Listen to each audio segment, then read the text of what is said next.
Welcome to the template channel. I think that's what I'm going to call it. Okay.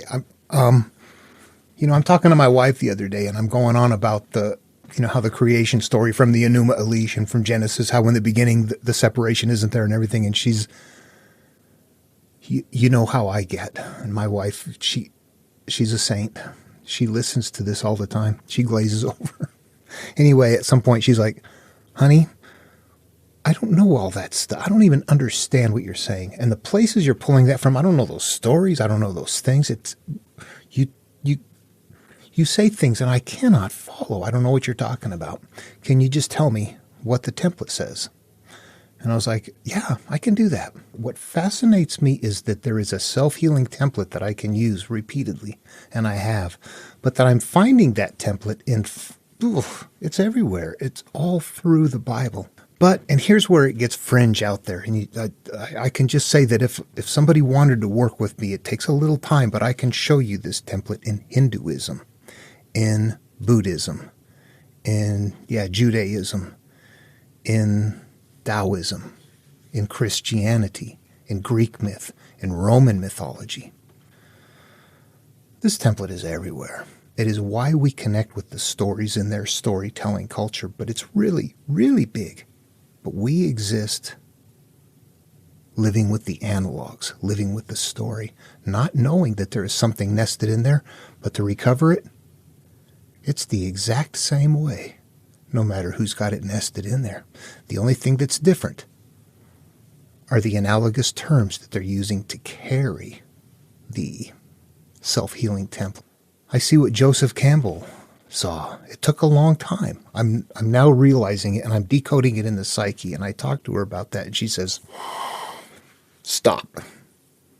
I don't know what you're talking about. And I go, yeah, wow, I don't know what to do sometimes or how to convey it or show it. You know what she told me? She said, can you just tell me what the material says? Plain language. I don't need to decipher it. I don't need to know how the Genesis creation story and the Babylonian creation story both equate to that same teaching, which shows you that they're the same thing. I don't care about all that stuff. She said, what does it tell me to do? And I did a video like that once, but it's been a while, and I think it's time to do another one. Without going through the material, what is it that they're teaching in super plain language, in today's language? What is this path that we take personally for self-healing? And this is it. First off, in creation, it tells us that we are born, and that when we are first born as infants, that we are not programmed, that we can become anything, that we are an empty slate. And that as time goes on, as we begin to learn and as we begin to develop, that we become products of our life experiences.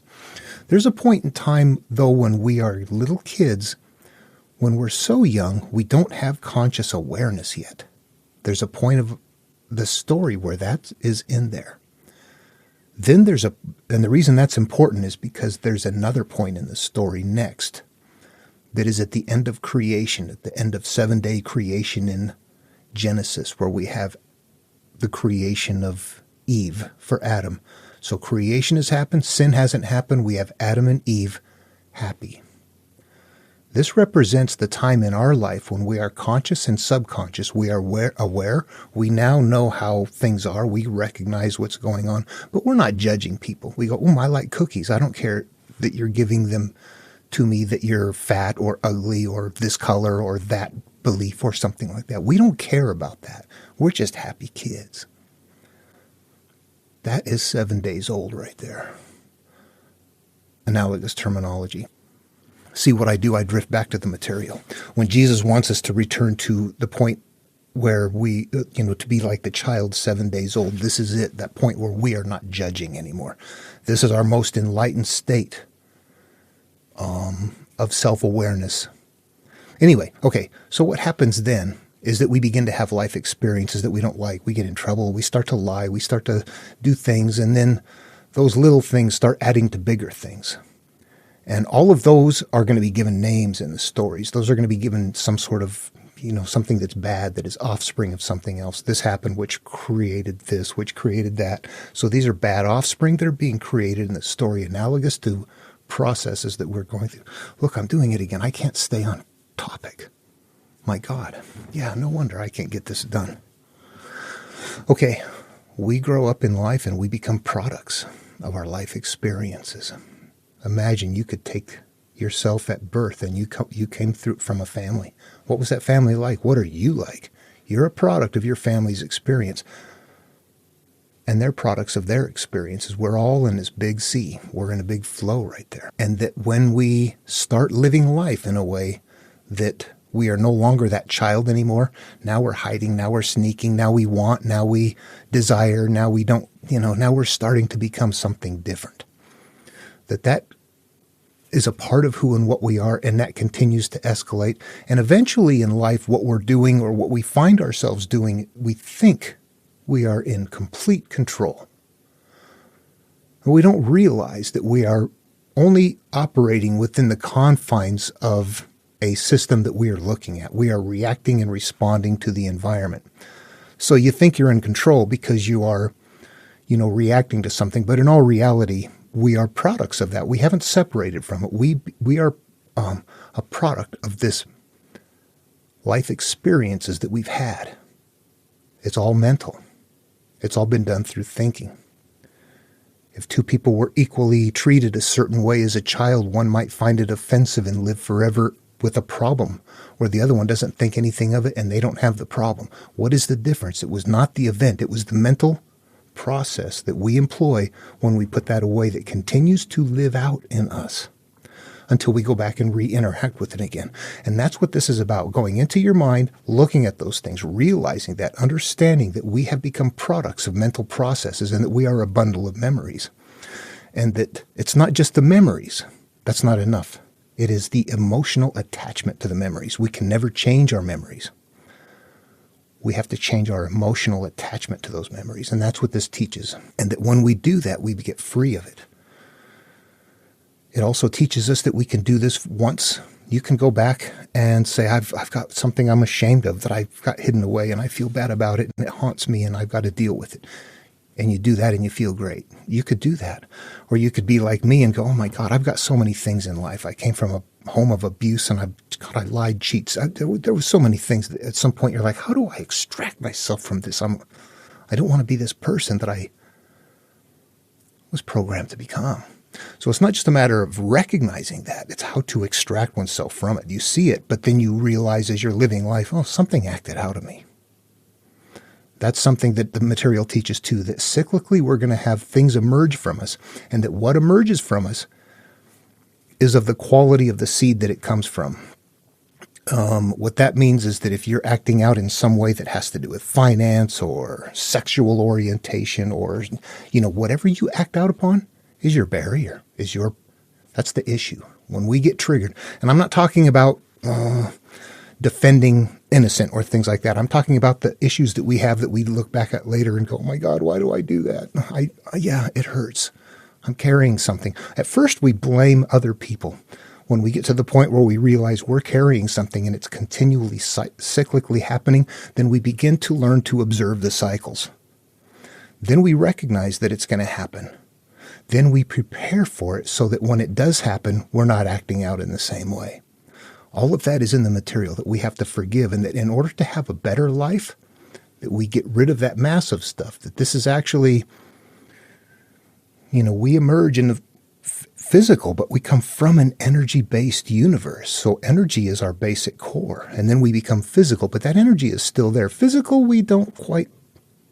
our brain doesn't connect to it in a good way. We evolved to exist in the physical world, but there's a big world back there that we kind of connect with. We can feel it, we can sense it, we have experiences, but it's kind of light. It's like it's not solid. Sometimes you think or know something or sense something and you're like, oh, where did that come from? It's mystical. It doesn't have to be mystical. It could be that we're in this energy field and that our brain connected with all of our glands that give us emotions, which makes us feel a certain way, which is connected to our central nervous system, which is connected to that field which we're all within, is how we're doing this. And that's why we're not very good at it. And that's why it seems magical. It's coming into your consciousness from a sixth sense that it's not through a physical sense. At any rate, that becomes a part of this, that we fit in life and that we flow in life in concert with the quality, the general overall quality of what we have up here. And that we can have good qualities and good things happen, but we're still going to, if we have bad stuff, those are still going to swing us off. We might have completely bad lives and you want to change completely. And this is where the material continues on, that now when it's time to return and come back, you might actually, if you came from a really bad place, you're going to actually be changing your value system, who and what you are, how you act, how you feel. You're not going to fit anymore. You're going to find yourself having to move on to different places, to new friends. You're not going to fit. Birds of a feather flock together. We tend to glom together based on what it is up here. Everything from finance to belief systems to things like that. Birds of a feather flock together. We attract each other subtly at a level that we don't sense, but you can look at it and observe, it happened. It happened. It must be going on. We can infer that it's there and functioning because we all experience it. But the quality of that life experience is dependent upon what is up here. And that by changing this, by changing the way you feel about the past memories, letting things go, not being hurt, getting it to the point where your mind is not frantically thinking all the time, where you have some peace and quiet and calm, life is going on, things start working out good, people are letting you in, and here, have an extra one. All things start happening that you realize, wow, this is different. You're smiling and people are smiling back. It's a different life experience. That can be a part of this as well. And there's also warnings from Jesus, particularly about when you do start growing and doing this, that the people around you, they're not going to like it. Let's say you're in a group of people that have been molested.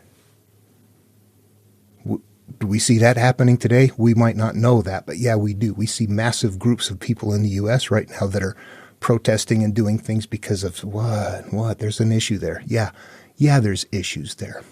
Probably common issues. Imagine if within a group like that, you come in one day and go, hey, everybody, I feel so good. You won't believe what happened. I've been talking to my psychologist and I finally admitted that I got molested. You might be the first one to get dropped.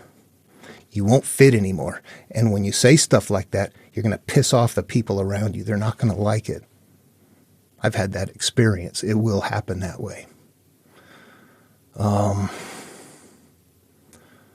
What else? That you feel better, but you got to move on. You got to let go of things.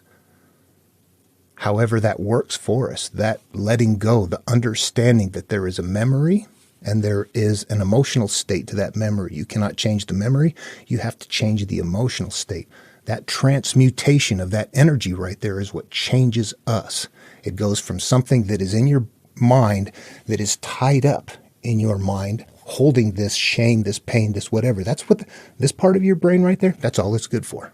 And it will continue to function that way. We know that at some point you look at it and go, oh my gosh, I see the cycles. We're so busy. All of us are living in cycles. We don't recognize them. Things are happening all the time. We have to step back and realize, there's something repeating here. And when you know that, you can interact with it. You can start seeing what it is. You determine the quality of it by how it comes out.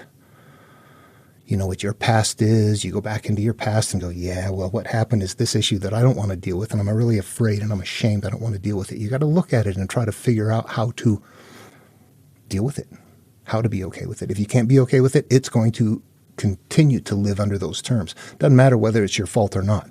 What matters is what it is right now is what is living out in you. Period. That's what the material teaches us. There's probably more. I might have left a few things out. If you have any questions or comments, look, it still took 10 minutes for that. And you know what? Going through this process is not easy. And there's a lot of people that will deny it right out and say, no, that's because that fear is so big up there. Yeah, the same ones that will chastise you for healing Yeah, I still get that today. But what that tells me when somebody comes in and does that, it instantly tells me what they've got not resolved, that they've got that issue. And you know what? It's probably homoerotic childhood sex play is probably the biggest problem in religious culture or Abrahamic religious culture because of the guilt that they instill with it. But it looks incredibly common. The Greeks handled it like, yeah, you're sowing your wild oats. Some people handle it. Christianity doesn't do this. I mean, people extract from it what they will, but yeah, well, look, I'm going off again. This is why I struggle to get a video out. Everything pulls in from all over. It's hard not to. My head is networked there, so I pull in things from elsewhere to try and say, look, here's comparisons across the board. Without doing, that's what my wife said. I don't care. Just please tell me what it says. Anyway, that was the nature of this video. Okay, not many people are going to do it. It's pretty rare. What makes you do it is you've gotten tired of your life and you say, my God, I'm going to go change, or I'm going to go fix this, or I'm going to go change my life. It could be either or. That we turn inward to do it, and that when we do it, we face what the issue is. And what we know we need to do is to take that emotion, the way we feel about it, and transmute it until we don't feel about that way anymore. That's how we know the quality of it, the way it makes us feel when we experience it. It's going to act out, and it's going to make you feel that way anyway. When you go and look at it, you have to accept that it's going to feel that way, and that's what makes it difficult for a lot of people. It's like, that stuff hurts. I don't want to feel it. Thing is, if you don't go do it, it's going to continue to do what it's doing. So it's like, okay, when do you get tired of it? And the way that we engage with it in our mind is to use our higher self. There's a part of us that you can get to mentally where you can look at your life with a detachment from it. You do it from that position. But we have to go in and illuminate, to look at, to basically nullify the way that we feel. Once you do resolve it, you feel better, you move on, your life changes, and your environment can change as a result. All right, what I want to do is pull this teaching from one place. I'm going to go to a chunk, one section right here in the Gospel of Philip. I'll read it first, and then let's go interpret it. Most things in the world, as long as their inner parts are hidden, stand upright and live. If they are revealed, they die, as is illustrated by the visible man. As long as the intestines of the man are hidden, the man is alive. When his intestines are exposed and come out of him, the man will die. So also with the tree. While its root is hidden, it sprouts and grows. If its root is exposed, the tree dries up. So it is with every birth that is in the world, not only with the revealed, but with the hidden. For so long as the root of wickedness is hidden, it is strong, but when it is recognized, it is dissolved. When it is revealed, it perishes. That is why the word says, already the axe is laid at the root of the tree. It will not merrily cut. What is cut sprouts again, but the axe penetrates deeply until it brings up the root. Jesus pulled out the root of the whole place, while others did it only partially. As for ourselves, let each one of us dig down after the root of evil which is within one, and let one pluck it out of one's heart from the root. It will be plucked out if we recognize it, but if we are ignorant of it, it takes root in us and produces its fruit in our heart. It masters us. We are its slaves. It takes us captive to make us... I'm going to stop right there. You get the idea?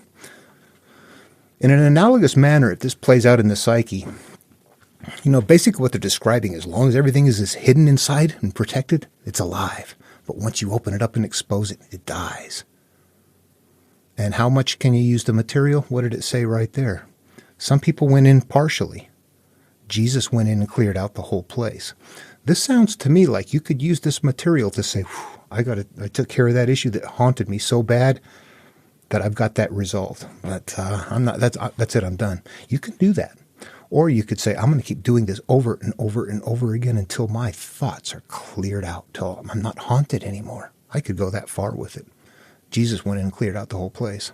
So we are physical creatures in an energy world, and our experience is based on our mental experiences and our thoughts and what we maintain up there. To change our life, just change this. You have to interact with it. And if it's too shameful, you'll never make it. Hope this was interesting. Love one another. I'll see you in the next video.